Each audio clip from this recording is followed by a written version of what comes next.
La señora del perrito, Anton Chejov. En Yalta, entre paseos junto al mar y miradas que no se buscan pero se encuentran, Gurov conoce a Anna Sergeyevna. Lo que parece una aventura pasajera se convierte en una historia de amor silenciosa, profunda y contradictoria. Chejov no narra un romance, disecciona la soledad, el deseo y la rutina que envuelven a dos vidas que se cruzan cuando ya no esperaban nada. Este cuento es una pausa en la vida, donde el tiempo no corre, sino pesa. Y donde el amor, lejos de ser solución, se vuelve pregunta. Narrado en voz contenida, como quien observa sin juzgar lo que nace entre dos silencios. 1. Un nuevo personaje había aparecido en la localidad, una señora con un perrito. Dmitri Dmitrich Gurov, que por entonces pasaba una temporada en Yalta, empezó a tomar algún interés en los acontecimientos que ocurrían. Sentado en el pabellón de Berny, vio pasearse junto al mar a una señora joven, de pelo rubio y mediana estatura, que llevaba una boina. Un perrito blanco de Pomerania corría delante de ella. Después la volvió a encontrar en los jardines públicos y en la plaza varias veces. Caminaba sola, llevando siempre la misma boina, y siempre con el mismo perrito. Nadie sabía quién era y todos la llamaban sencillamente la señora del perrito. Si está aquí sola, sin su marido o amigos, no estaría mal trabar amistad con ella, pensó Gurov. Aún no había cumplido 40 años, pero tenía ya una hija de 12 y 2 hijos en la escuela. Se había casado joven, cuando era estudiante de segundo año, y por entonces su mujer parecía tener la mitad de edad que él. Era una mujer alta y tiesa, de cejas oscuras, grave y digna, y como ella misma decía, intelectual. Leía mucho, usaba un lenguaje rebuscado, llamaba a su marido no Dmitri, sino Dmitri, y él en secreto la consideraba falta de inteligencia, de ideas limitadas, cursi. Estaba avergonzado de ella y no le gustaba quedarse en su casa. Empezó por serle infiel hacía mucho tiempo, le fue infiel bastante a menudo, y, probablemente por esta razón, casi siempre hablaba mal de las mujeres, y cuando se tocaba este asunto en su presencia, acostumbraba llamarlas la raza inferior. Parecía estar tan escarmentado por la amarga experiencia, que le era lícito llamarlas como quisiera, y, sin embargo, no podía pasarse 2 días seguidos sin la raza inferior. En la sociedad de hombres estaba aburrido y no parecía el mismo, con ellos se mostraba frío y poco comunicativo, pero en compañía de mujeres se sentía libre, sabiendo de qué hablarles y cómo comportarse, se encontraba a sus anchas entre ellas aunque estuviese callado. En su aspecto exterior, su carácter y toda su naturaleza, había algo de atractivo que seducía a las mujeres predisponiéndolas en su favor. Él sabía esto, y diríase también que alguna fuerza desconocida lo llevaba hacia ellas. La experiencia, a menudo repetida, la cruda y amarga experiencia, le había enseñado hacía tiempo que con gente decente, especialmente gente de Moscú, siempre lentos e irresolutos para todo, la intimidad, que al principio diversifica agradablemente la vida y parece una ligera y encantadora aventura, llega a ser inevitablemente un intrincado problema, y con el tiempo la situación se hace insoportable. Pero a cada nuevo encuentro con una mujer interesante, esta experiencia se le olvidaba, sentía ansias de vivir, y todo lo encontraba sencillo y divertido. Una noche que estaba comiendo en los jardines, la señora de la boina llegó lentamente y se sentó a la mesa de al lado. La expresión de su rostro, su aire, el vestido y el peinado, le indicaron que era una señora, que estaba casada, que se encontraba en Yalta por primera vez y que estaba triste. Las historias inmorales, que se murmuran en sitios como Yalta, son la mayor parte mentira. Gurov las despreciaba, sabiendo que tales historias eran inventos, en su mayor parte, de personas que hubieran pecado tranquilamente, de haber tenido ocasión. Pero cuando la señora del perro se sentó a la mesa de al lado, a 3 pasos de él, recordó esas historias de conquistas fáciles, de excursiones a las montañas, y el tentador pensamiento de una dulce y ligera aventura amorosa, una novela con una mujer desconocida, cuyo nombre le fuese desconocido también, se apoderó súbitamente de su ánimo. Llamó cariñosamente al pomeranio, y cuando el perro se acercó a él lo acarició con la mano. El pomeranio gruñó, Gurov volvió a pasarle la mano. La señora miró hacia él bajando enseguida los ojos. «No muerde», dijo, y se sonrojó. «¿Le puedo dar un hueso?», preguntó Gurov, y como ella asintiera con la cabeza, volvió a decir cortésmente: «¿Hace mucho tiempo que está usted en Yalta?». «5 días. Yo llevo ya 15 aquí». Un corto silencio siguió a estas palabras. «El tiempo pasa deprisa, y sin embargo, es tan triste esto», dijo ella sin mirarlo. «Es que se ha puesto de moda decir que esto es triste. Cualquier provinciano viviría en Beliov o en Lidra sin estar triste, y cuando llega aquí exclama enseguida: ¡qué tristeza! ¡Qué polvo! Cualquiera diría que viene de Granada». Ella se echó a reír. Luego, ambos siguieron comiendo en silencio, como extraños, pero después de comer pasearon juntos y pronto empezó entre ellos la conversación ligera y burlona de 2 personas que se sienten libres y satisfechas, a quienes no importa ni lo que van a hablar ni hacia dónde han de dirigirse. Pasearon y hablaron de la luz tan rara que había sobre el mar. El agua era de un suave tono malva oscuro y la luna extendía sobre ella una estela dorada. Hablaron del bochorno que hacía después de un día de calor. Gurov le contó que había venido de Moscú, en donde tomó el grado en artes, pero que era empleado de un banco, que había estado como cantante en una compañía de ópera, abandonándola luego, que poseía 2 casas en Moscú. De ella supo que había sido educada en San Petersburgo, pero vivía en ese desde su matrimonio, hacía 2 años, y que todavía pasaría un mes en Yalta, donde se le reuniría tal vez su marido, que también necesitaba unos días de descanso. No estaba muy segura de si su marido tenía un puesto en el departamento de la Corona o en el Consejo Provincial, y esta misma ignorancia parecía divertirla. También supo Gurov que se llamaba Ana Sergeyevna.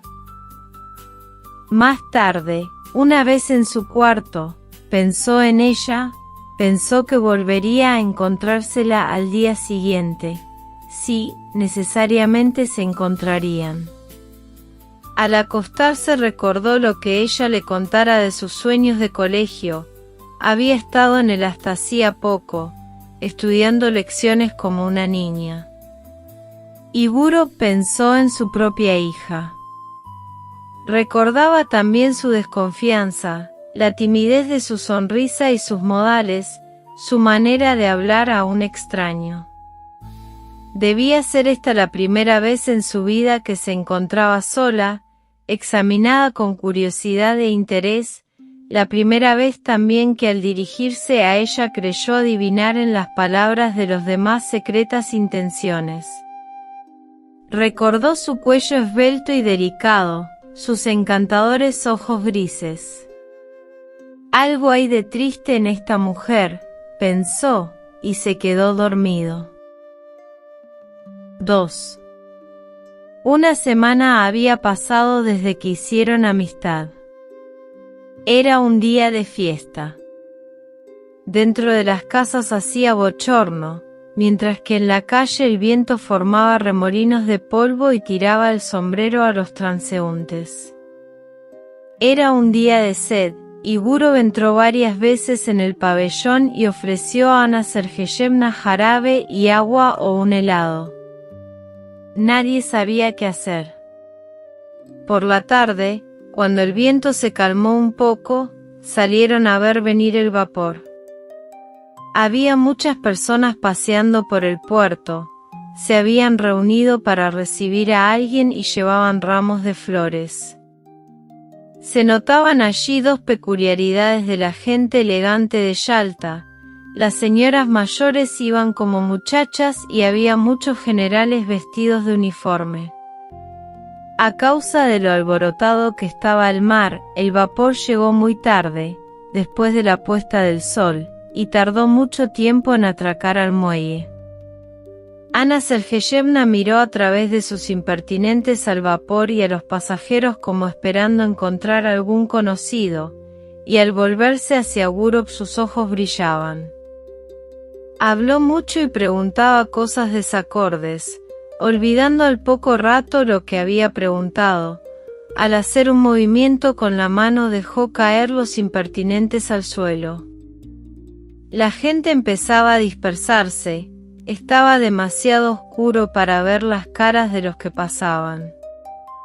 El viento se había calmado por completo, pero Gurov y Ana Sergeyevna permanecían allí quietos como si esperasen ver salir a alguien más del vapor. Ella olía en silencio las flores sin mirar a Gurov. «El tiempo está mejor esta tarde», dijo él. «¿Dónde vamos ahora?»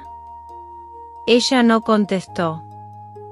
Entonces Gurov la miró intensamente, rodeó su cuerpo con el brazo y la besó en los labios, mientras respiraba la frescura y fragancia de las flores. Luego miró a su alrededor ansiosamente, temiendo que alguien lo hubiese visto. «Vamos al hotel», dijo él dulcemente. Y ambos caminaron deprisa.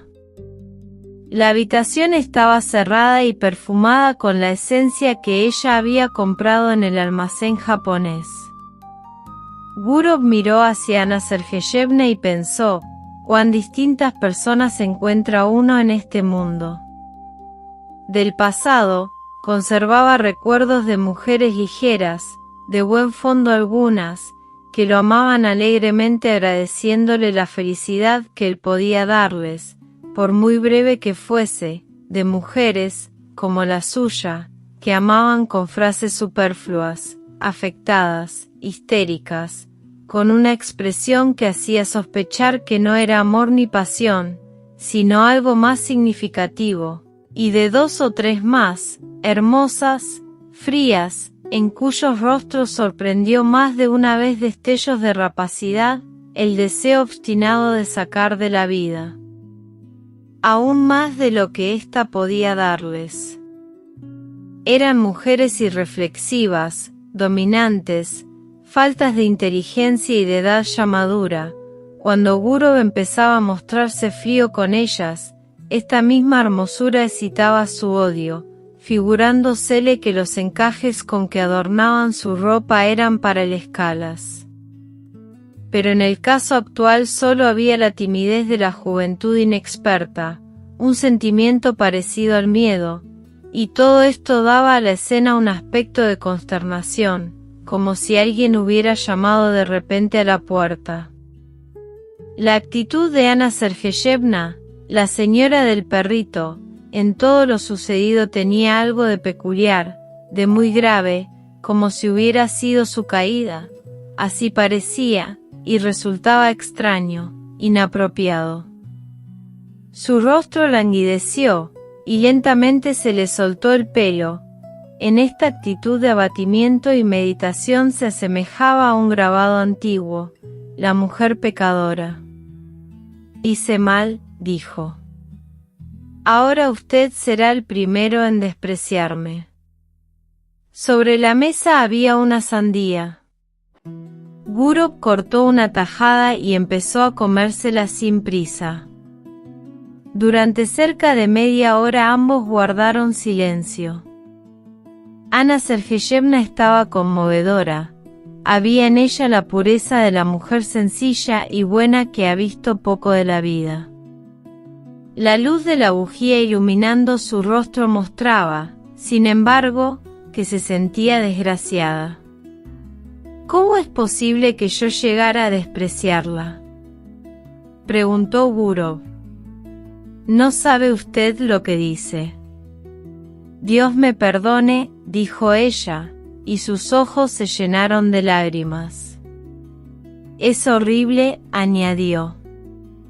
Parece que necesita usted ser perdonada. ¿Perdonada? No. Soy una mala mujer, me desprecio a mí misma y no pretendo justificarme. No es a mi marido, es a mí a quien he engañado. Y esto no es de ahora, hace mucho tiempo que me estoy engañando. Mi marido podrá ser bueno y honrado, pero es un lacayo. No sé qué es lo que hace allí ni en lo que trabaja, pero sé que es un lacayo. Yo tenía 20 años cuando me casé con él.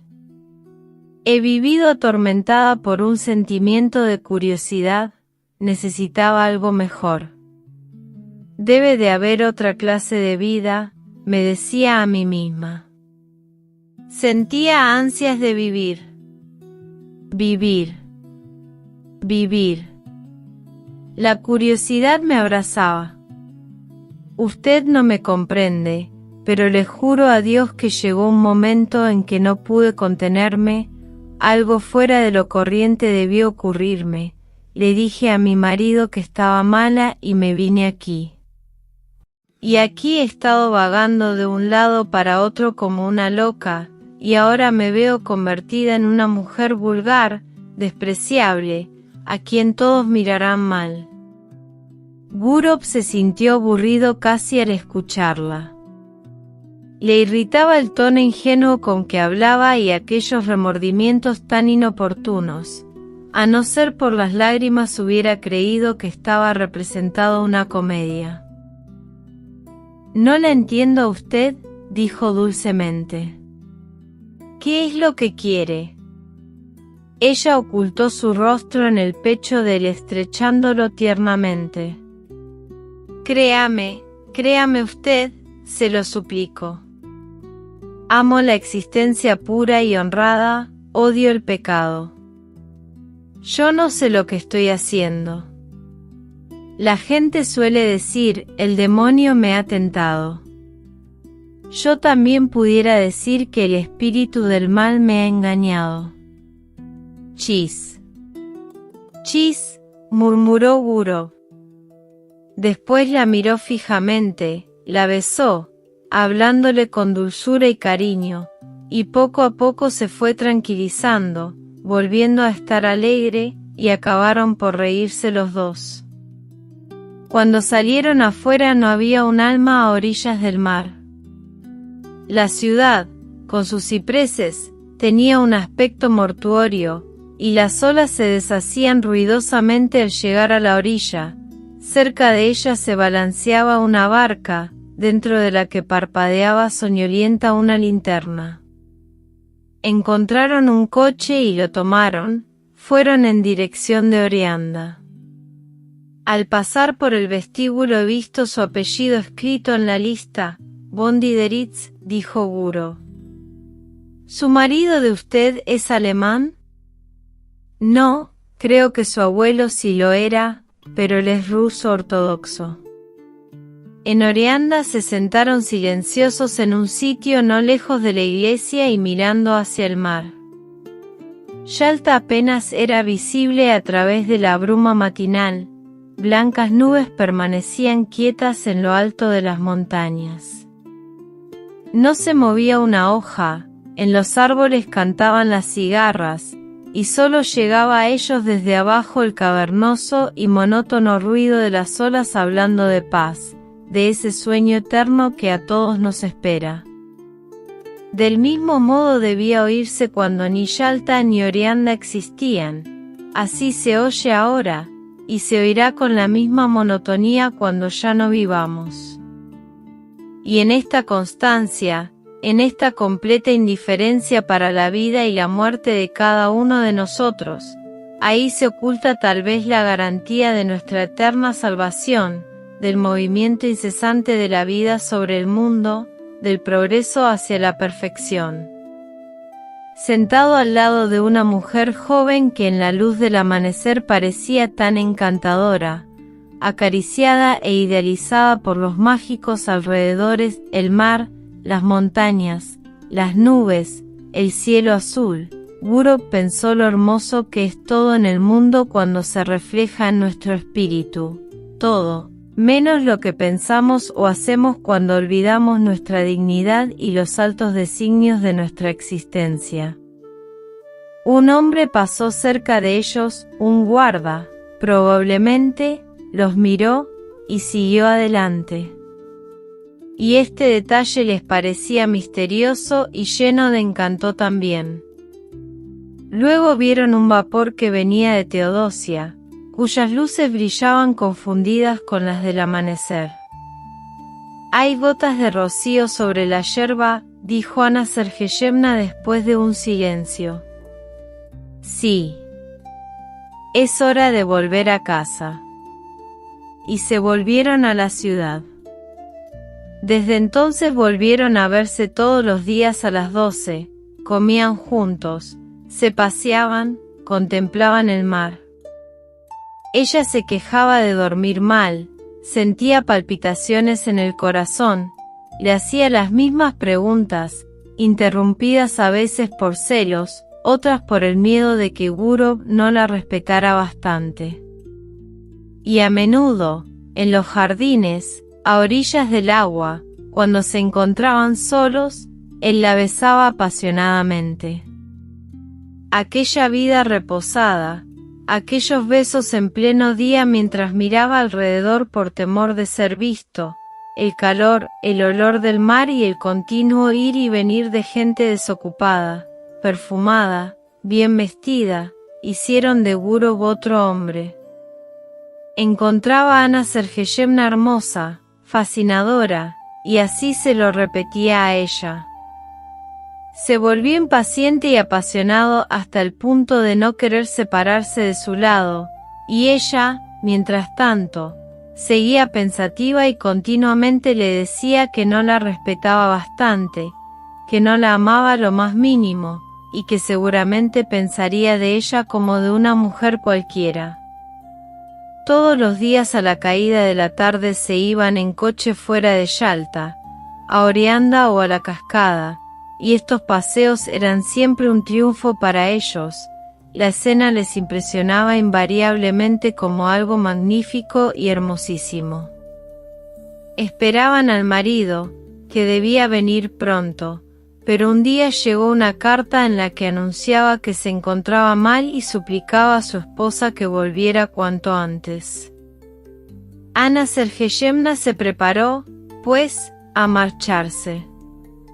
«Es una buena cosa el que yo me vaya», le dijo a Guro. «Es el dedo del destino». El día de la marcha, Guro la acompañó en el coche. Cuando llegaron al tren y sonó la segunda campanada, Ana Sergeyevna le dijo: «Déjame mirarte una vez más, otra vez». «Así, ya está». No lloraba, pero en su rostro se reflejaba tal tristeza que parecía enferma, los labios le temblaban. «Me acordaré de ti siempre, pensaré siempre en ti», dijo. «Que Dios te proteja, sé feliz». no pienses nunca mal de mí. Nos separamos para no volvernos a ver más, así debe ser, porque nunca debimos habernos encontrado. Que Dios sea contigo, adiós. El tren partió rápido, sus luces desaparecieron pronto de la vista, y un minuto más tarde no se oía ni el ruido, como si todo hubiera conspirado para hacer terminar lo antes posible aquel dulce delirio, aquella locura. Solo, en el andén, mirando hacia donde el tren desapareció, Gurov escuchó el chirrido de las cigarras, el zumbido de los hilos del telégrafo, y le pareció que acababa de despertarse.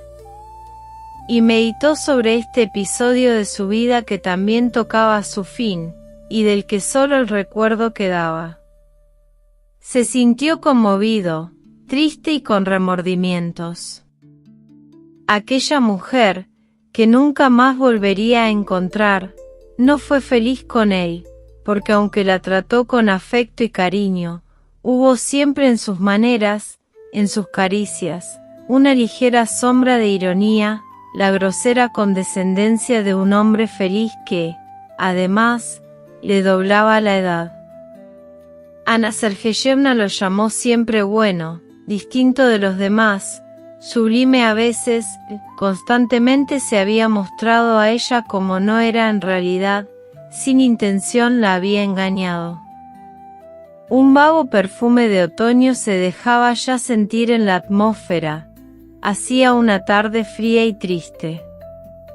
Es hora de que me marche al norte, pensó Gurov al dejar el andén. Sí, ya es hora. 3. En su casa de Moscú lo encontró todo en plan de invierno, las estufas estaban encendidas, y por las mañanas aún era oscuro cuando sus hijos tomaban el desayuno para irse al colegio, tanto que la niñera tenía que encender la luz un rato. Habían empezado las heladas. Cuando cae la primera nieve y aparecen los primeros trineos, es agradable ver la tierra blanca, los blancos tejados, exhalar el tibio aliento, y la estación trae a la memoria los años juveniles. Las viejas limas y abedules, cubiertos de escarcha, tienen una expresión simpática y están más cerca de nuestro corazón que los cipreses y las palmas. Junto a ellos se olvidan el mar y las montañas. Gurov había nacido en Moscú, llegó a él en un bello día de nieve, y al ponerse su abrigo de pieles y sus guantes, al pasearse por Petrovka, al oír el domingo por la tarde el sonido de las campanas, olvidó el encanto de su reciente aventura y del sitio que dejara. Poco a poco se absorbió en la vida de Moscú, leía con avidez los periódicos y declaraba que los leía sin fundamento. Enseguida sintió un deseo irresistible de ir a los restaurantes, a los clubes, a las comidas, aniversarios y fiestas. Se sintió orgulloso de hablar y discutir con célebres abogados, con artistas, de jugar a las cartas con algún profesor en el club de doctores. Ya podía hasta comer un plato de pescado salado o una col. Al cabo de un mes, le pareció que la imagen de Ana Sergeyevna había de cubrirse de una bruma en su memoria y visitarlo en sueños de cuando en cuando, con una sonrisa, como hacían otras.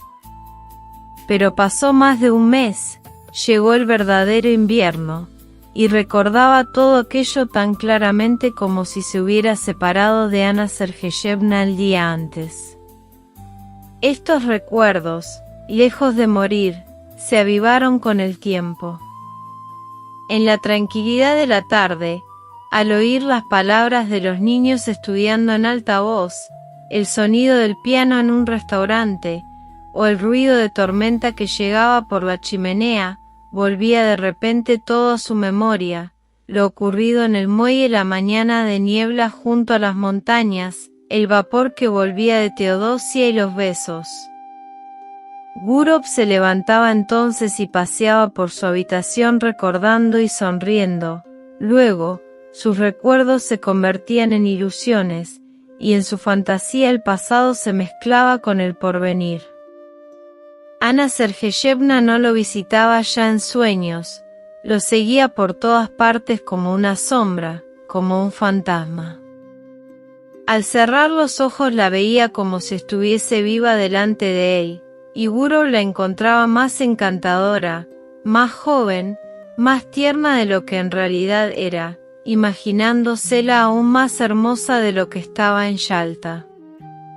Por la tarde, Ana Sergeyevna lo miraba desde el estante de los libros, desde el hogar de la chimenea, desde cualquier rincón oía su respiración y el roce acariciador de sus faldas. En la calle miraba a todas las mujeres buscando alguna que se pareciese a ella. Un deseo intenso de comunicar a alguien sus ideas lo atormentaba. Pero en su casa era imposible hablar de su amor, y fuera de ella tampoco tenía a nadie, ni a sus compañeros de oficina ni a ninguno en el banco podía contárselo. ¿De qué iba a hablar entonces? Pero, ¿es que había estado enamorado? ¿Hubo algo de poético, de edificante, simplemente de interés en sus relaciones con Ana Sergeyevna?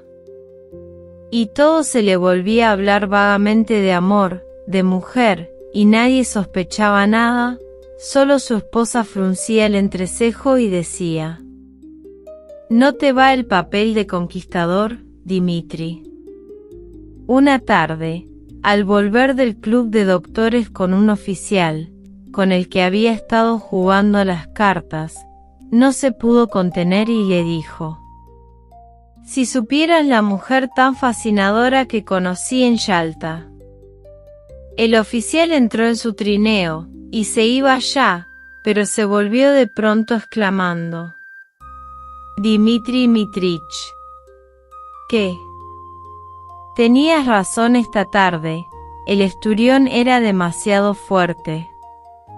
Aquellas palabras tan corrientes llenaron a Gurov de indignación, encontrándolas degradantes y groseras. «¡Qué modo tan salvaje de hablar!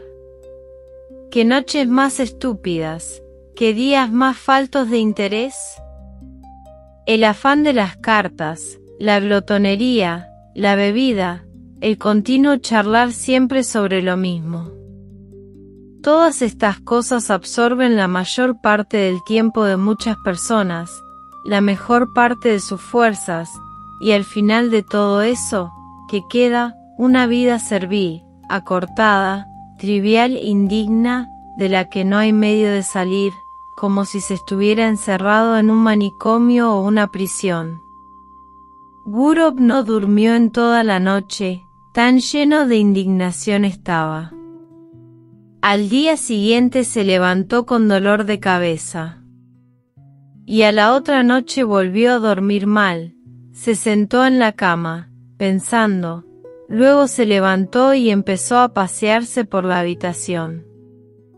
Estaba harto de sus hijos, del banco, y sin ganas de ir a ningún sitio ni de ver a nadie.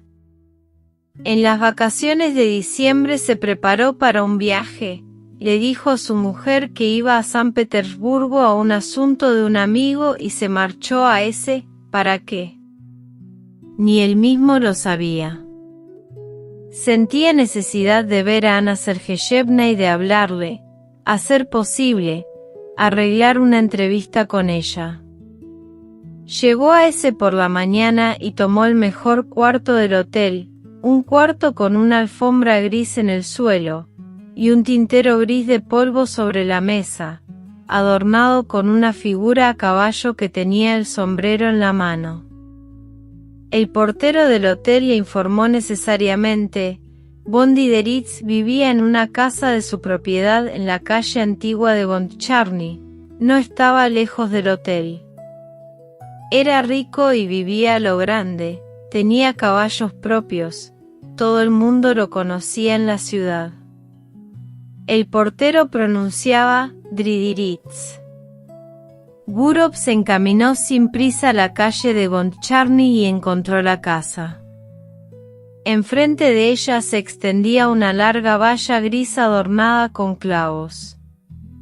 «Dan ganas de echar a correr al ver este demonio de valla», pensó Gurov, mirando desde allí a las ventanas de la casa y viceversa. Luego recapacitó. Era día de fiesta y probablemente el marido estaría en casa. De todos modos era una falta de tacto entrar en la casa y sorprenderla. Si le mandaba una carta, podía caer en manos del esposo y todo se echaría a perder. Lo mejor de todo era esperar una ocasión, y empezó a pasearse arriba y abajo por la calle esperando esa ocasión. Vio a un mendigo que se acercaba a la verja y a unos perros que salieron a ladrarle. Una hora más tarde oyó débil e indistinto el sonido de un piano. Ana Sergeyevna debía tocar probablemente. De repente, se abrió la puerta, y una mujer vieja, acompañada del blanco y familiar pomeranio, salió de la casa. Gurov estuvo a punto de llamar al perro, pero empezó a latirle violentamente el corazón, y en su excitación no pudo recordar el nombre. Siguió paseándose y midiendo la empalizada gris una y otra vez, y entonces le dio por pensar que Ana Sergeyevna lo había olvidado y se estaba a aquellas horas divirtiendo con otro, lo cual, al fin y al cabo, era natural en una mujer joven, que no tenía otra cosa que mirar desde por la mañana hasta la noche más que aquella condenada valla. Se volvió a su cuarto del hotel y estuvo largo rato sentado en el sofá sin saber qué hacer, luego comió y durmió bastante tiempo. ¡Qué estúpido!, exclamó al despertarse y mirar por la ventana. Sin venir a qué, me he quedado dormido y ahora ya es de noche, ¿qué hago? Se sentó en la cama, que estaba cubierta por una colcha gris como las de los hospitales, y empezó a burlarse de sí mismo. Sentía un fastidio terrible. Al diablo la señora del perro y la dichosa aventura. En buen lío te has metido, Gurov. Aquella mañana le había llamado la atención un cartel con letras muy grandes. La geisa iba a ser representada por primera vez. Al recordar esto, se vistió y se marchó al teatro. Es posible que ella vaya a la primera representación, pensó. El teatro estaba lleno. Como en todos los de provincia, había una atmósfera muy pesada, una especie de niebla que flotaba sobre las luces. Por las galerías se oía el rumor de la gente. En la primera fila, los pollos elegantes de la localidad estaban de pie mirando a la gente, antes de levantarse el telón. En el palco del gobernador, su hija, adornada con una boa, ocupaba el primer sitio, mientras que él, oculto modestamente detrás de la cortina, solo dejaba visible las manos. La orquesta empezó a afinar los instrumentos, el telón se levantó. Seguía entrando gente que iba a ocupar sus sitios, y Gurov los miraba uno a uno con ansia. Ana Sergeyevna llegó también. Se sentó en la tercera fila y Gurov sintió que su corazón se contraía al mirarla.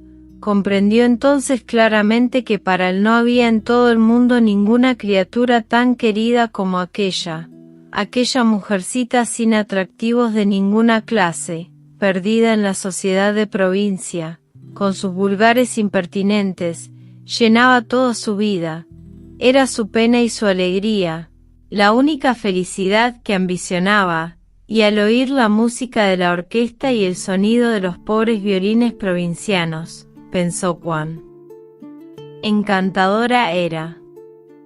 Pensó, y soñó. Un hombre joven, con patillas, alto y encorvado, llegó con Ana Sergeyevna y se sentó a su lado. Inclinaba la cabeza a cada paso y parecía estar continuamente haciendo reverencias. Debía ser sin duda el esposo, que una vez en Yalta, en una exclamación de amargura llamó ella lacayo. Sonreía almibaradamente y en el ojal de la chaqueta llevaba una insignia o distinción que recordaba el número de un criado. En el primer descanso el marido se salió fuera a fumar y Ana Sergeyevna se quedó sola en su butaca. Gurov se acercó a ella y con voz temblorosa y una sonrisa forzada le dijo: «Buenas noches». Al volver la cabeza y encontrarse con él, Ana Sergeyevna se puso intensamente pálida, lo miró otra vez, horrorizada casi, y estrujó el abanico y los impertinentes entre las manos como luchando para no desmayarse. Los dos guardaban silencio. Ella seguía sentada, él de pie, asustado por la confusión que su presencia le produjo, y no atreviéndose a sentarse a su lado. Los violines y la flauta empezaron a sonar, y de repente Gurov sintió como si de todos los palcos los estuvieran mirando. Ana Sergeyevna se levantó, marchando rápida hacia la puerta, siguió él, y ambos empezaron a andar sin saber a dónde iban, a través de pasillos, bajando y subiendo escaleras, viendo desfilar ante sus ojos uniformes escolares, civiles, militares, todos con insignias. Al pasar, veían señoras, abrigos de piel colgados en las perchas, y el aire les traía olor a tabaco viejo. Y Gurov, cuyo corazón latía con violencia, pensó: «Cielos, ¿para qué habrá aquí esta gente y esa orquesta?». Y recordó en aquel instante cuando, después de marcharse Ana Sergeyevna de Yalta, creyó el que todo había terminado y que no volverían a encontrarse más. Pero, ¿cuán lejos estaban del final? Al pie de una escalera estrecha y sombría, sobre la que se leía «Paso al anfiteatro», se pararon. «¿Cómo me has asustado?», exclamó ella sin respiración casi, todavía pálida y como agobiada. «Oh, cómo me has asustado. Estoy medio muerta». «¿Por qué has venido?». «¿Por qué? Pero escúchame, Ana, escúchame», repetía Gurov rápidamente y en voz baja. «Te suplico que me escuches». Ella lo miraba con temor mezclado de amor y de súplica, lo miraba intensamente como si quisiera grabar sus facciones más profundamente en su memoria. «Soy tan desgraciada», siguió diciendo sin escucharle. «No he hecho más que pensar en ti todo el tiempo, no vivo más que para eso. Y, sin embargo, necesitaba olvidar, pero ¿por qué? ¿Por qué has venido?». En el piso de arriba dos colegiales fumaban mirando hacia abajo, pero a Gurov no le importaba nada. Atrayendo hacia sí a Ana Sergeyevna empezó a besarle la cara, las mejillas y las manos. «¿Qué estás haciendo? ¿Qué estás haciendo?», gritaba ella con horror apartándolo de sí. «Estamos locos. Vete, vete ahora mismo. Te lo pido por lo que más quieras. Te lo suplico. Que viene gente». Alguien subía por las escaleras. «Es preciso que te vayas», siguió diciendo Ana Sergeyevna, y su voz parecía un susurro. «¿Oyes, Dmitri Mitrich? Iré a verte a Moscú. Nunca he sido feliz, ahora lo soy menos todavía, y nunca, nunca seré dichosa. No me hagas sufrir más. Te juro que iré a Moscú.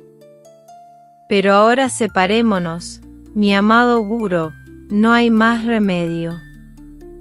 Estrechó su mano y empezó a bajar las escaleras muy deprisa, volviendo atrás la cabeza, y en sus ojos pudo ver el que realmente era desgraciada.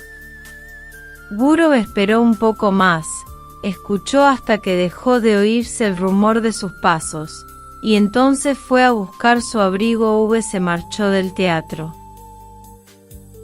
4. Y Anna Sergeyevna empezó a ir a verlo a Moscú.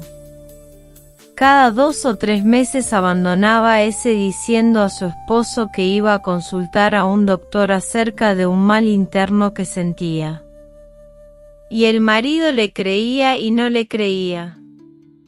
En Moscú paraba en el hotel del Bazar Eslavo, y desde allí enviaba a Gurov un mensajero con una gorra encarnada. Gurov la visitaba y nadie en Moscú lo sabía. Una mañana de invierno se dirigía hacia el hotel a verla. El mensajero llegó la noche anterior. Iba con él su hija, a quien acompañaba al colegio. La nieve caía en grandes copos blancos. Hay 3 grados sobre cero y, sin embargo, nieva, dijo Gurov a su hija. Solo hay deshielo en la superficie de la tierra. A mucha más altura de la atmósfera la temperatura es distinta completamente. ¿Y por qué no hay tormentas en invierno, papá?